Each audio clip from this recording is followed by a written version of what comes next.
Neighbours, everybody needs good neighbours with a little understanding. You can find the perfect blend. Neighbours should be there for one another. That's when good neighbours become good friends.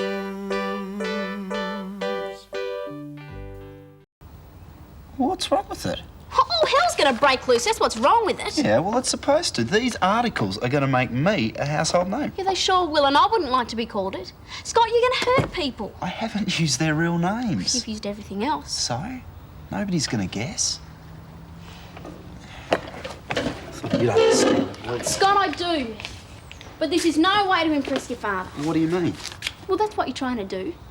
Prove he's wrong. Show him you can make it as a journalist. And it's not the way to do it. It's not just that. My HSC results were like a kick in the guts. You guys all did so well. You didn't do so... And then the Erinsborough News published their best Robinson story. Suddenly I feel like I'm worth something. I've found something I can do. I'm a success. You know, I'm not going to let that go, no matter what. I'm sorry, Scott. No, I just wanted you to give me a hand, that's all. With your writing? Doesn't seem much point. Well, let's go to your place and get it typed up then. I thought you didn't approve. Maybe I don't exactly. But far be it from me to stifle creative genius. Come on.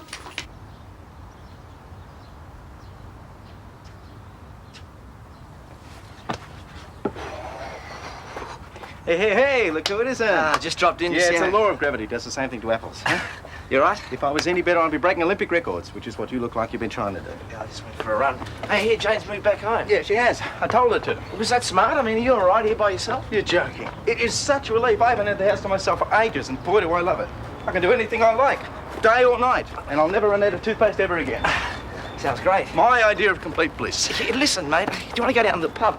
I'm a bit of a loose end myself. Oh, look, I've got a lot of work to do, mate. Accounts and stuff. Some other time... Cut it out, Clive. I know how rotten it is breaking up with someone. I know how you're feeling. You can't fool me, mate. Yeah, well, there's no point dwelling on it. No point putting on a brave front, you mean, and pretending nothing's happened at all. Look, especially when you've got some really good mates who are only willing to help you out. Yeah, of course they are. The sun's shining, the birds are singing, and everything's going to be all right. Now, I'm sorry, mate, but I have got a lot of work to get through. You'll give me a shout if you want anything? Yeah, I'm okay, honest. Huh?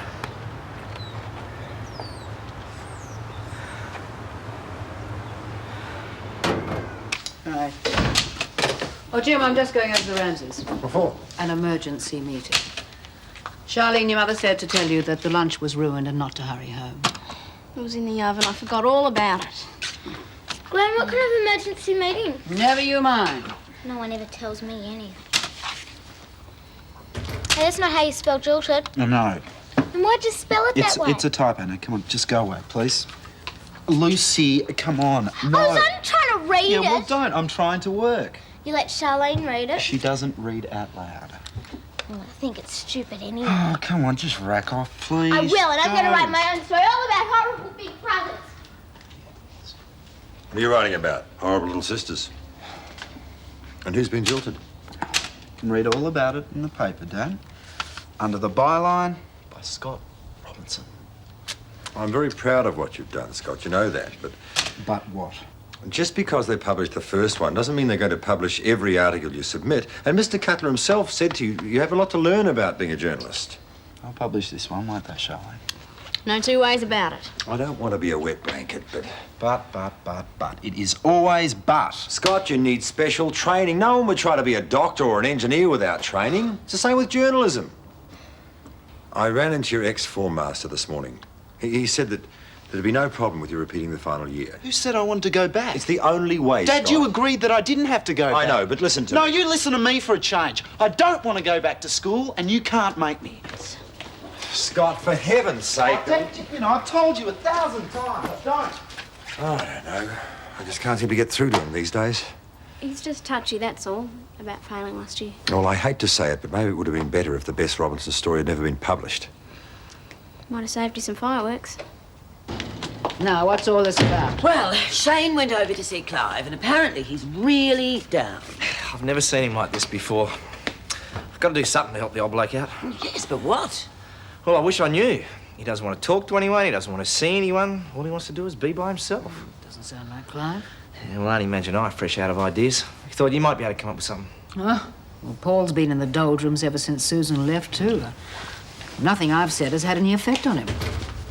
Mum, I'm sorry about lunch. Yeah, so you should be, but never mind that now. Put your thinking cap on. We're trying to think up ways to cheer Clive up. Oh, is he still really down? Yes.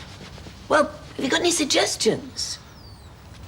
Oh, come on, Charlene. You were full of bright ideas this morning about Harold and me. Well, that's the problem. Clive's always the one with the bright ideas. Whenever anybody needs a lift, he always knows what sort of trick to pull out of his hat. What about a nice, quiet, home-cooked dinner, just to let him know how much we care? But he already knows that. It's got to be something really crazy. Something that'll make him forget all about his problems, what, for a little while. I know. Remember that box of crazy gear that Clive left with me when his Uncle Ted came to stay? I'm beginning to regret inviting you into this conversation. You just get Clive over here for dinner. I'll do the rest.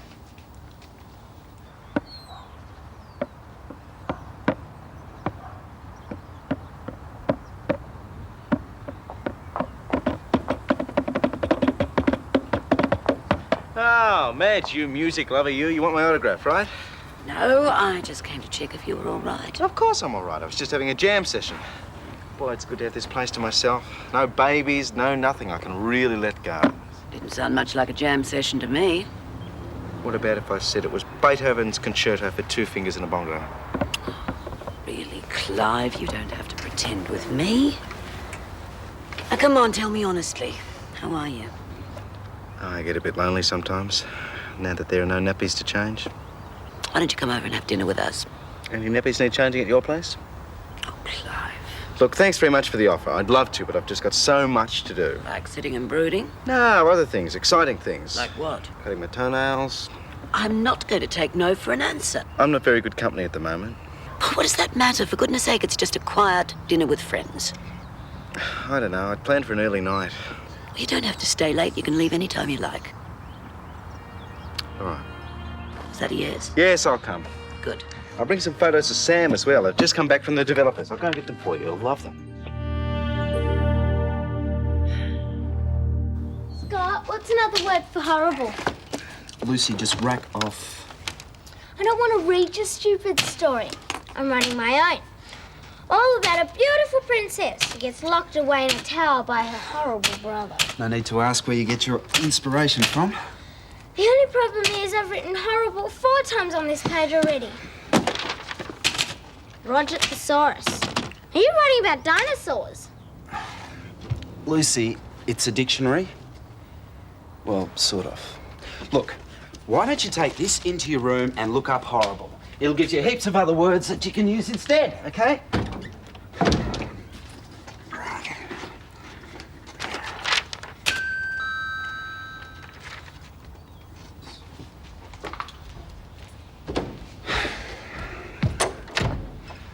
Hi. You could at least try to sound glad to see me. Sorry, Charlene, but at the moment I don't really want to see anyone. I am trying to work. Well, I thought you wanted some help. All I want is some peace and quiet. I reckon you should advertise. Potential best-selling author requires rat-free attic in quiet Erinsborough Street. You don't think I'm serious about this writing, do you? Too serious. Hey, we used to spend Saturday arvos together, remember? Look, why don't you come over for dinner? We've invited Clive over to try and cheer him up a bit. Thanks, but you can count me out. Look, I know I'm not really with it right now, but once I finish this story, I'll make it up to you. No, I'll hold you to that. It's a promise, all right? But now I really do have work to do, okay? I'm going now. Okay. See you later, stupid.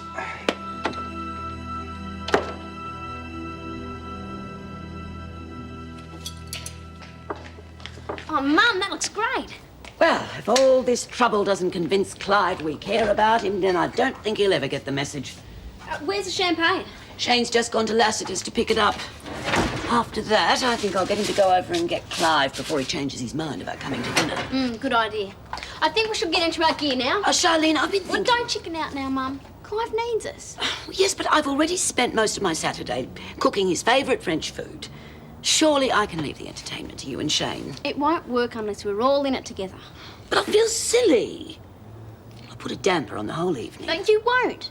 Well, not if you keep reminding yourself why we're doing it. Well, Clive wouldn't think twice about it if one of us needed cheering up, right? And besides, who's going to see you? You, Clive and Shane, and that's 3 too many as far as I'm concerned. You're always worried about what other people think, aren't you? Can't you forget about that for one night? Maybe it'll work, maybe it won't, I don't know. All I know is no one's come up with any better ideas. And if you won't be in it with me and Shane, we might as well call the whole thing All off here. right. But if it was anyone else but Clive... Thank you, Mum. Good on you. And what colour dress will Auntie Rosemary be wearing when she gets married? White, I expect. And what about the bridesmaids? Will they be in pink? Could be. And what about the flower girl? Will she be in blue? Blue looks good on me. Dad, how long does it take to get to America? Lucy, stop it. You're not going, and that's final. Why not? Because you're not. It's not fair. Why are you being so mean to me, Come Gran? on, Lucy, we're not made of money. Now go and wash up for dinner. Go on. Go on. Don't be too hard on her. Well, I'm trying not to be, but she goes on and on. You can't blame her for getting excited. But why don't you take her with you? Rosemary would love it. I mean, we can't afford it, really. I can't take her because I'm not going. But it's your daughter's wedding. She'll be so hurt. Well, she isn't a child anymore. She doesn't need me to hold her hand. That's not the point. Don't you want to go? No. It's because of that man, isn't it? The one that you got involved with over there. Well, look, you don't have to see him. Just make some excuses to go across for the wedding and Jim, come straight stop home. it. You're as bad as Lucy is going on and on at me like that. I've made up my mind. I don't want to hear any more about it.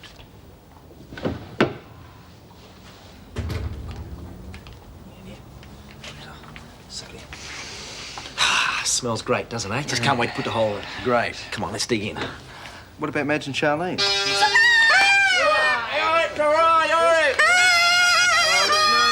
No, thanks. No. Go on, right, get into it. Please, otherwise I'll feel completely ridiculous. I'm sorry, Madge, but I'm really not in the mood for a party. Come on.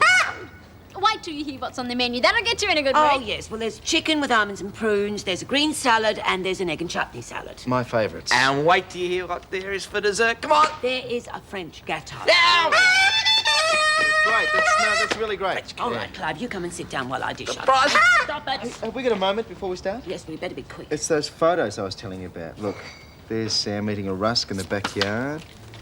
There he is sleeping. Isn't he cute? Look at that. There he's dribbling. And there he is having his nappy changed. Look at that one.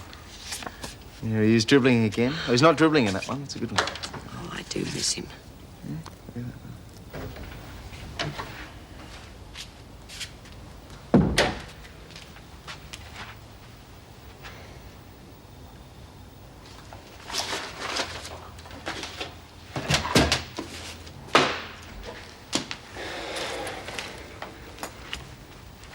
Dad, can we talk? What's on your mind? I'm sorry about this afternoon. I wasn't trying to interfere with your life, Scott. Sounded like it. I only want what's best for you. So do I. Fair enough. So can I tell you what I'm trying to do with my writing? I'm all ears. Okay. I want to establish myself so I can land a cadetship. But you think that's possible with the HSC results you got? Yeah, well, it's a long shot, I admit that. But just let me try and do it my way, okay? If it doesn't work, then I'll consider going back to school. I can't ask for fairer than that, mate. Thanks. Helen, you'll be interested in this. Huh? What is it, Dad? It's an art show opening in town, featuring Gerard Singer. Oh, that's Rosemary's fiancé, isn't it? Must be. There can't be two artists called Gerard Singer. I suppose not. Excuse me. Doesn't she care? Doesn't she even want to see him? Apparently not. Maybe she doesn't like him. That's probably why she doesn't want to go to the wedding. It's delicious, Mum. Oh, come on, Clive, eat up. Thanks, Madge, but I'm pretty full after all that chicken. It was great, it really was. I don't know when I've had a better meal. Well, you can't go, Clive. You've all gone to so much trouble. I'm sorry I spoiled it for you. Charlene. Yeah, but he can't. Let him go. Well, at least we tried. The whole evening was a disaster from beginning to end. Look, he's even forgotten his photos. No, he'll be back to get them any minute. See? Let's convince him to stay around this time. Good luck.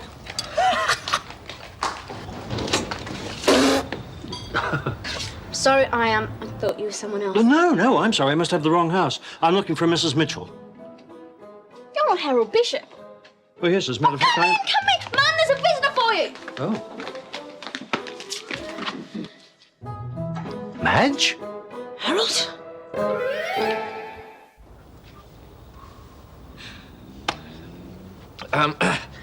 Can I get you a drink or something? A beer? Champagne, there's heaps of it. Thank you, but no. Ah, that's better.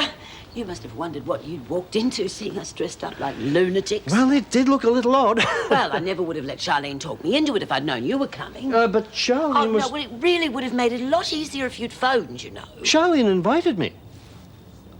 Well, I knew you'd never get around to it, and then, well, with all the business with Clive, I forgot. All right, I'll deal with you later. Oh, I'm glad she invited me.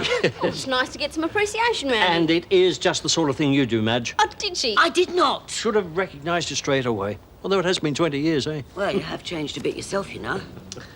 I might go see Clarke just to make sure he's all right. It's good to meet you, Harold. Oh, good to meet you, Shane. Yes. See you. Bye. Bye. Well. It's been a long time, eh? Yes, it has. Can I get you a drink? A champagne or a beer? No, thank you.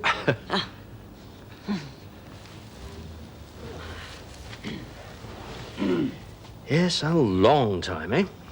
Yes. Okay, so it's been a long time. Now, come on, tell me the juicy detail. Oh, Charlene. Well, you don't mind, do you? Well, what would you like to know? Did you kiss on your first date? Charlene! I think you better ask your mother that. I have. She won't tell me. Well, I think we ought to change the subject. Was she always home by 9 o'clock like she said she was? Oh, never. Never home before dawn. Did kiss on a first date. Sometimes before the first date, if you're lucky. Harold, stop it. I'll never be able to control her. Well, you know what they say, like mother, like daughter. Oh, no. Oh.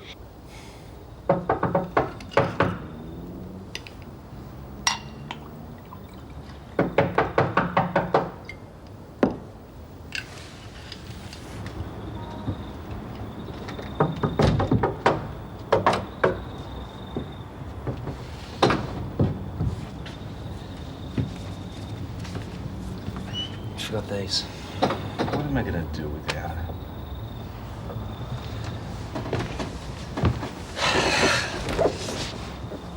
Well, you won't find the answer in here. Oh, don't worry. Just for atmosphere. I'm not drinking. It's ginger ale. Look, Clive, some relationships just aren't meant to work out. I know, I've been through it with Daphne.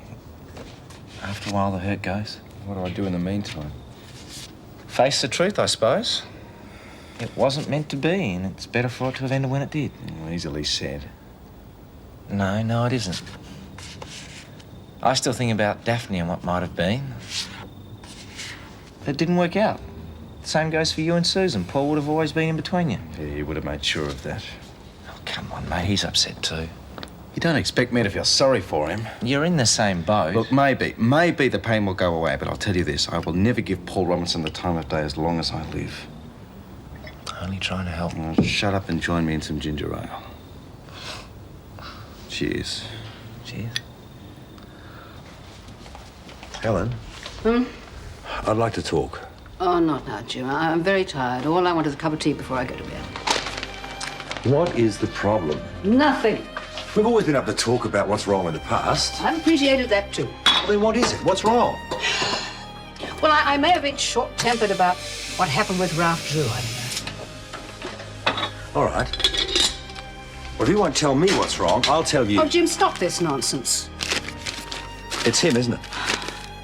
He's the reason why you're too frightened to go back to the States. The man you fell in love with is Gerard Singer. No, don't say any more. Please don't say any more. I'm sorry. I don't know what to do. I've fallen in love with my own daughter's fiancé.